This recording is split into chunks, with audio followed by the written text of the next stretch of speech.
Our guest on This is America and the World is Ambassador Grigor Hovhannissian. Ambassador Hovhannissian represents the Republic of Armenia to the United States. Prior to his service in Washington, the ambassador served as Armenia's ambassador to Mexico and his country's consul general in Los Angeles. I spoke with the ambassador at the Embassy of Armenia in Washington. This is America and the World is brought to you by the U.S.-China Education Trust and F.Y. Chang Foundation, guided by Julia Chang Block, President. The League of Arab States, the Rotendaro Family Trust, Japan, History, Hospitality, and Advanced Technology, sharing tomorrow. The Forerunner Foundation, dedicated to forward-thinking public policy. And the Embassy Series, uniting people through musical diplomacy, presenting international artists in diplomatic settings. Mr. Ambassador, thank you for your hospitality. Thank you very much. Tell us, Armenia is so new to me and to many of our viewers. Tell us 3 things we should know about Armenia, just as we begin our conversation. Armenia is both a country and a concept. Country because it exists. It's a small country the size of Rhode Island that exists in an area now called Southern Caucasus. But it is also a notion because Armenia is also over 100 diasporan communities scattered all over the world that work together with the people in Armenia in a certain concerted way in cultivating and furthering, Armenian culture and civilization. So, 3 million of us live in Armenia. Another 7 million of us live throughout the world, and there is a concerted effort in maintaining and upkeeping, our culture and language and our traditions. So you say it's a concept as well. Armenians living around the world. How many here in the United States? Do we know? We have about 2 million of them. I mean, is that right? Absolutely. But there's no precise kind of sure. statistics on that. But based on the figures or estimations we get from the churches and parishes, that's the approximate number we have here.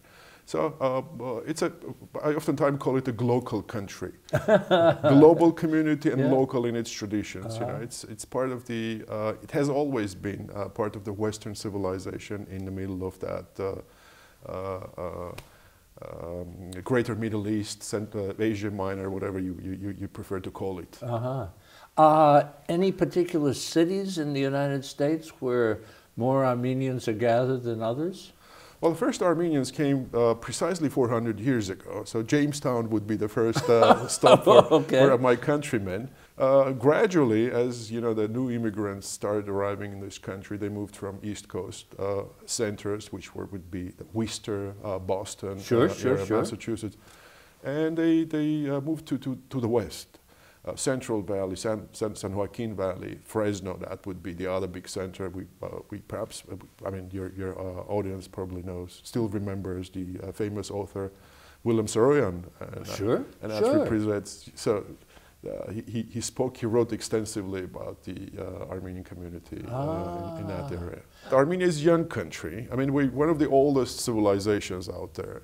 But as an entity, as a political entity, Armenia is young. I mean, it emerged after many centuries of lost statehood. It emerged 100 years ago out of the wreckage of empires at the end of the First World War.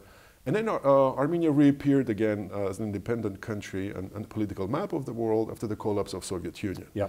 So we're a young country. There's little known, about. I mean, perhaps our American friends know more about their fellow Armenian Americans, but the country Armenia is less kind of known internationally. But it has its certain features that made many of Armenia's sons and daughters made the country very proud. In arts, culture, science, Armenia has been, has had Olympians, many Olympic athletes on per capita basis. We're one of the leading countries in the world. We're superpower when it comes to chess. Yes. You know, we teach chess in schools. Armenia used to be what is Silicon Valley to United States for Soviet Union. So it's packed with intellectual capacity and R&D. So that part of Armenia is not very well known, and that's part of my job to make it kind of more accessible, more known to our American friends. And lastly, Armenia is a country of survivors, survivors of the Armenian genocide. Some 100 years ago, the Ottoman government, for geopolitical and other considerations, came up with this diabolic plan of annihilation of the entire Armenian race, which they failed royally, obviously, and Armenians survived, they persevered. But the historic Armenian homeland, which is Anatolia, with its culture and millennia-old civilization, is permanently lost to millions of Armenians now scattered all over the world. So those are three things that define us, and I wanted to kind of bring them up. Well, no, you paint a good picture as we now focus on the geography, where I say the country and the location is very vulnerable, isn't it, huh? Tell us a little bit about the neighborhood. Armenia is, depending on where you stand, Armenia sometimes called Eastern Europe, Western Asia, Southern Caucasus, Greater Middle East. But those all areas are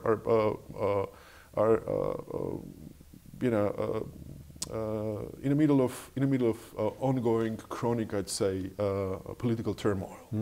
There's never been an easy neighborhood. Never in our history we lived, you know, in a protracted, continued period of stability and peace.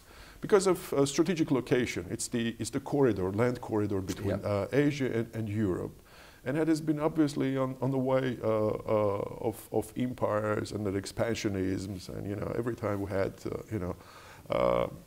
any big empires, from Mongols, Hellenic, Romans, Byzantine, you name it. So that was the strategic area to control, and hence the vulnerability. Armenia had to maneuver throughout the history, being small relatively in size, either to make strategic alliances or align with a certain group of countries or empires to survive. For many centuries, Armenia was successful, but obviously not always. And failure to be successful resulted in the loss of statehood, in being, you know, subjugated by obviously other empires, and we've been part to Ottoman, Persian, Russian empires. You know, during the globalization, Armenia voluntarily was part of the Hellenic kind of global world. But you say the people are survivors. They are. I mean, many of other peer civilizations are extinct now, but we're there, and I think that's the perseverance, actually ability to accommodate, absorb, and change, perhaps made us kind of more survivalists.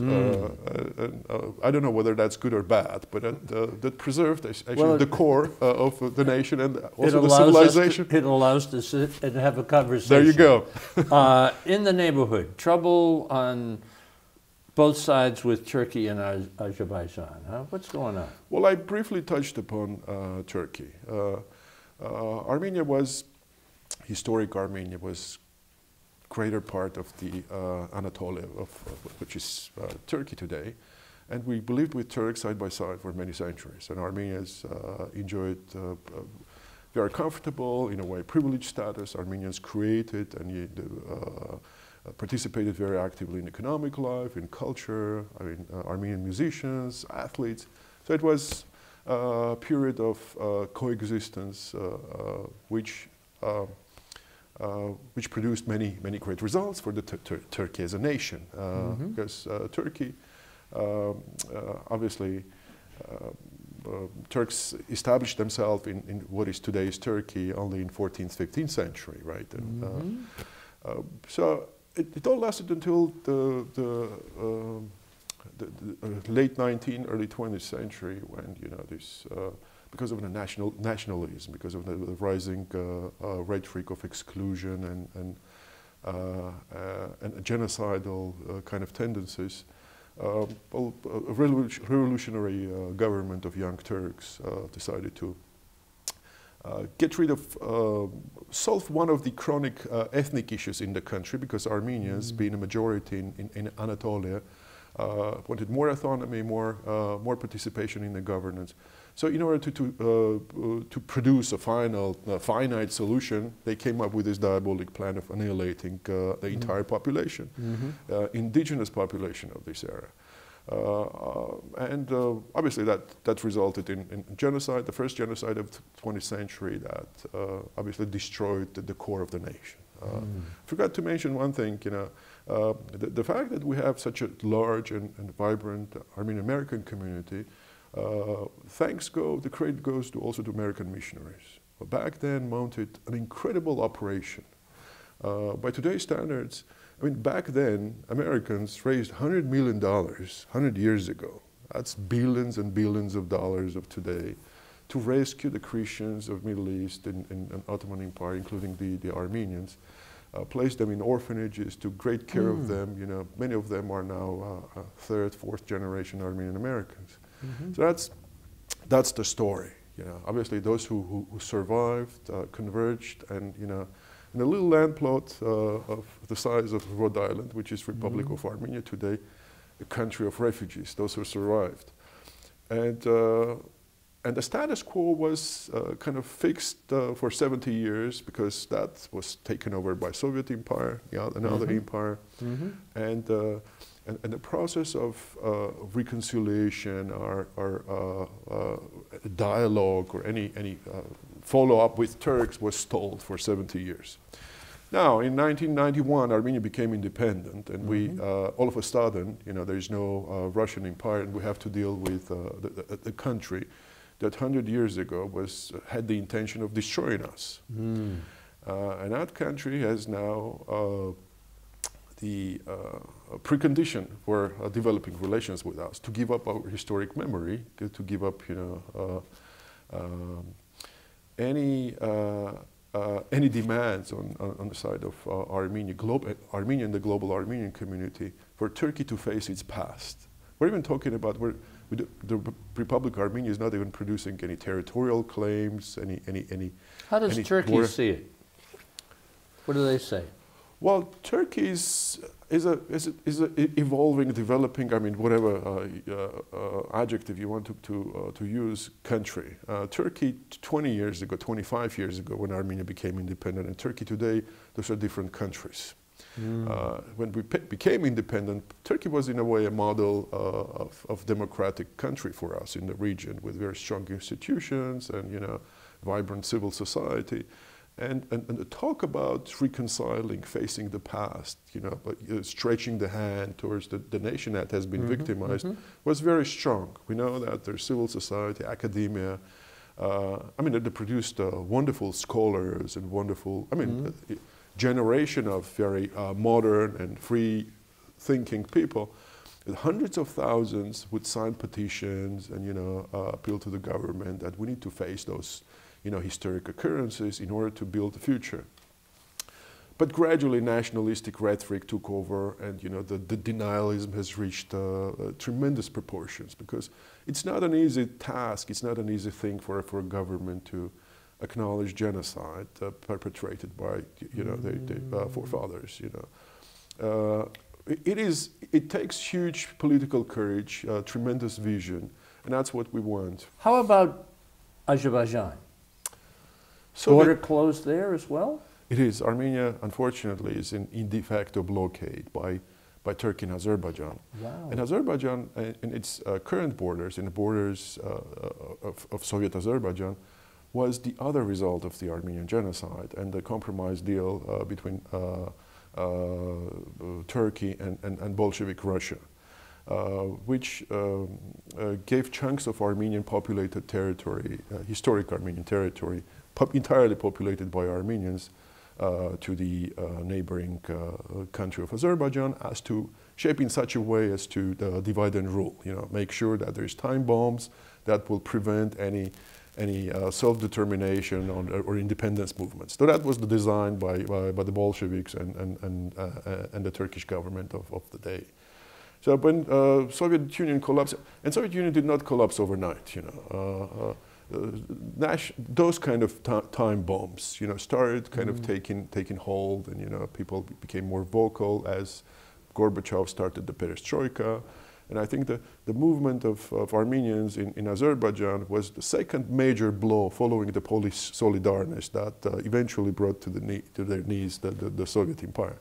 So that self-determination, liberation movement of Armenians in Azerbaijan produced a massive reaction, inadequate reaction by the then Azeri government. They cracked down on the people, sent, you know, the troops, started bombing indiscriminately the civilian.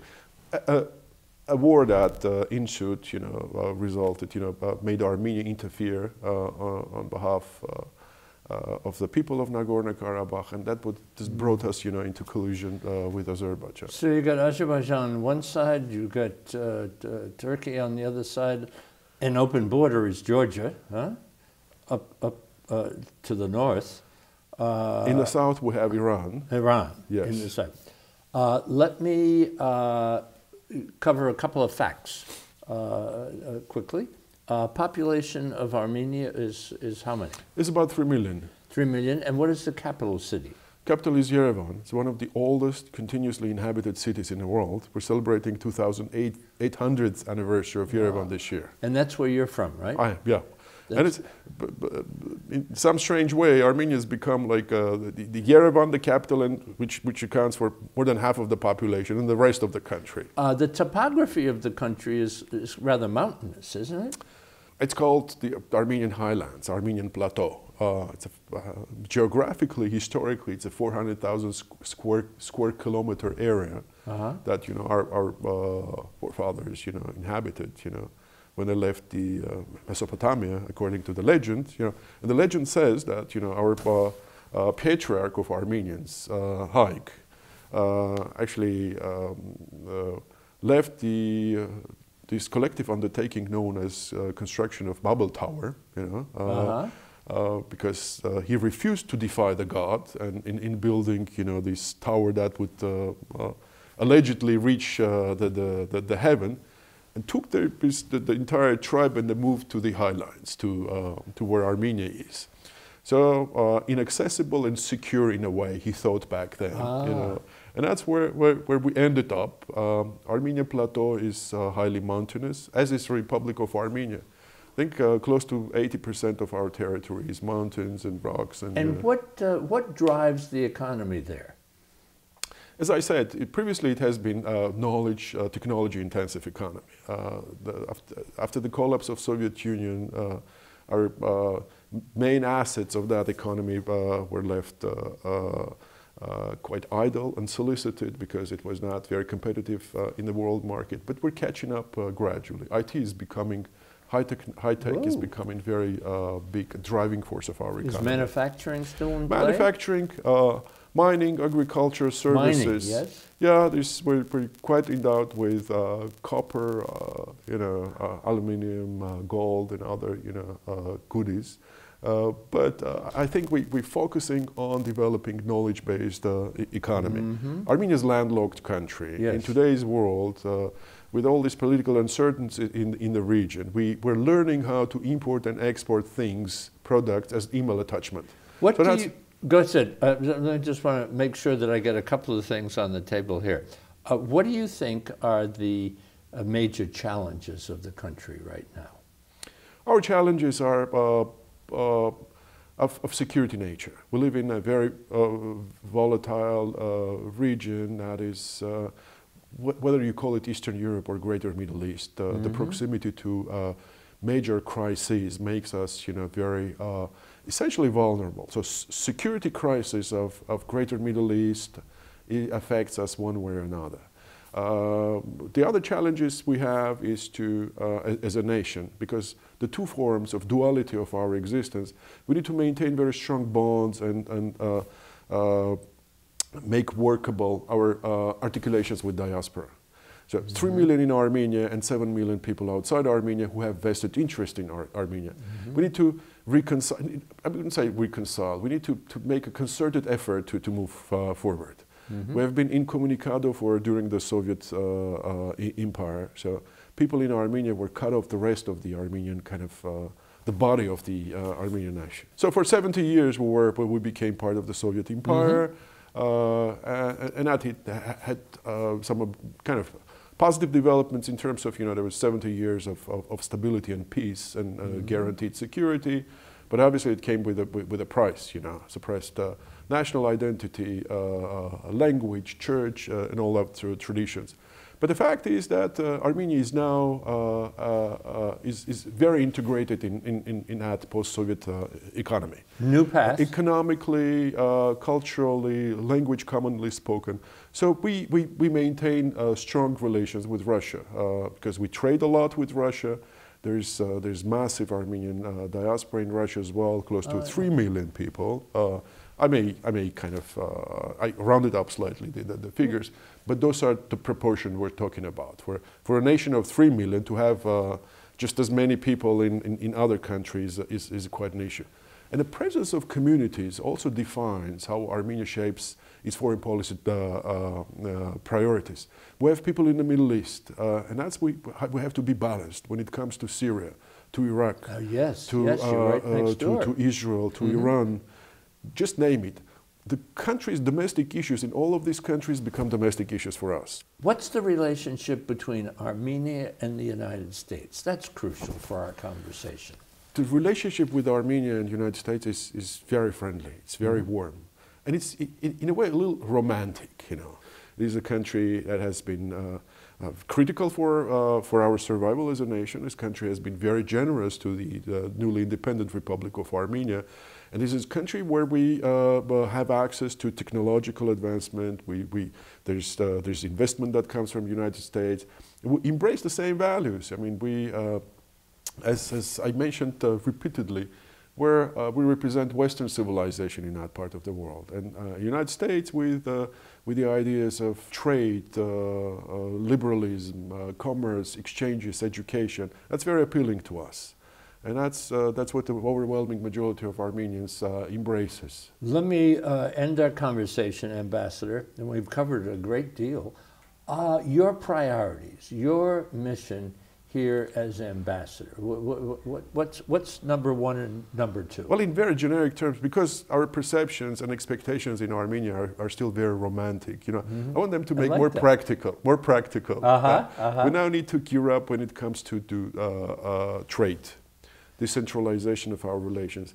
United States is not a country compared to Armenia. It's a universe, So we need to, for a small economy, for a small country, we need to find angles to more strategically kind of do the interaction. The ambition is very big. We want to work with the academia, with major science centers, with Silicon Valley, with biotech, with the investment community, all of that. And we have the conduit. We have Armenian American community, which is, I mean, obviously they're Americans, but they feel very strong about bringing, keeping both countries on the same page. So I need to kind of, prompt, foster, generate a demand for moving our relations to the next level. And the next level would be more intensity in cooperating in economy, but also in security. Armenia works very closely with US in various peacekeeping operations. I'm very proud to say that we also, with our US friends, were in Afghanistan in a very difficult mission. For a small country to be there, it's a big sacrifice. But it's a testament to our commitment to moving our relations to the next level. Thank you, Mr. Ambassador. Thank you for the education, and thank you for participating in This is America and the World. Thank you so much. This is extremely gracious of you, and I'm really pleased I had this opportunity to talk to your audience and speak a little bit about my unknown country, Armenia. Thank you, Ambassador. Thank you. Terrific.